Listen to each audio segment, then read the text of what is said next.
As President-elect Donald Trump rounds out his cabinet picks and the nation readies for his return to the White House in January, the focus is turning to a handful of pro-lifers who are currently in prison. More than a dozen pro-life advocates are in prison or awaiting sentencing on federal charges brought by President Biden's Department of Justice. The pro-lifers were arrested for violating the Freedom of Access to Clinics Act, commonly known as the FACE Act, because they were protesting outside of abortion businesses. During Biden's tenure, the DOJ brought FACE Act charges against more than 30 pro-lifers. President-elect Donald Trump has signaled that he will grant them official pardons. And joining us now is Chris Bell. His wife, Joan Andrews Bell, was sentenced to more than 2 years in prison under the FACE Act. Chris, thank you so much for being here. We really appreciate it.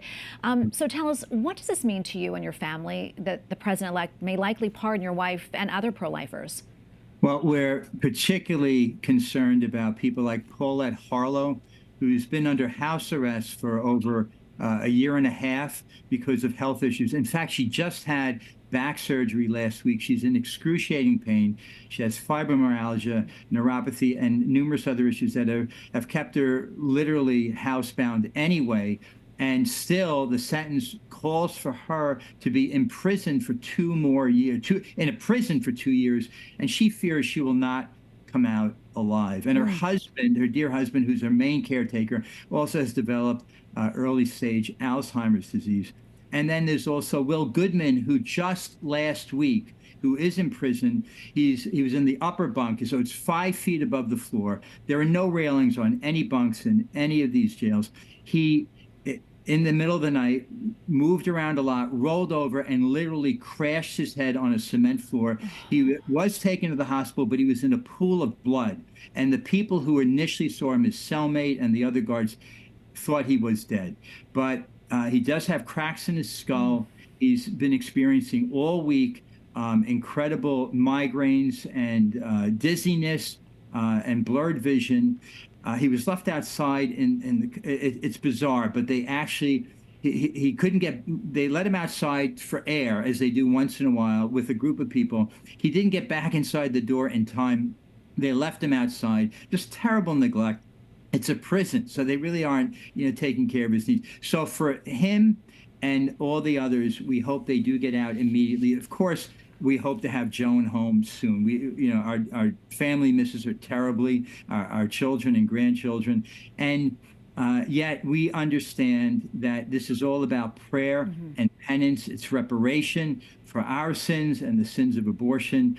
But more importantly, for our friends, we do hope they just get released.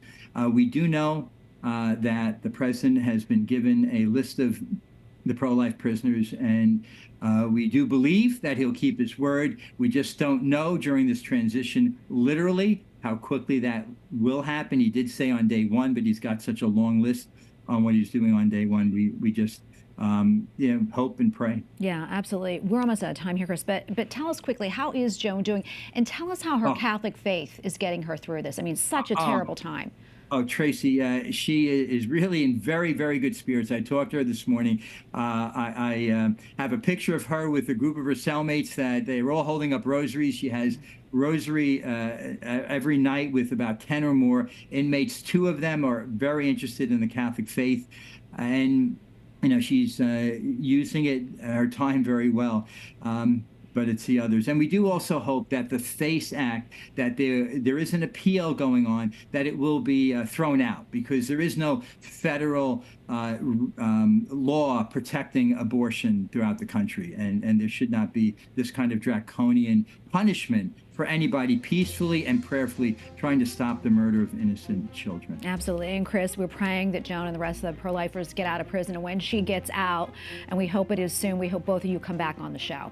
Thank you. Thank you so much, Tracy. God bless. Praying for you.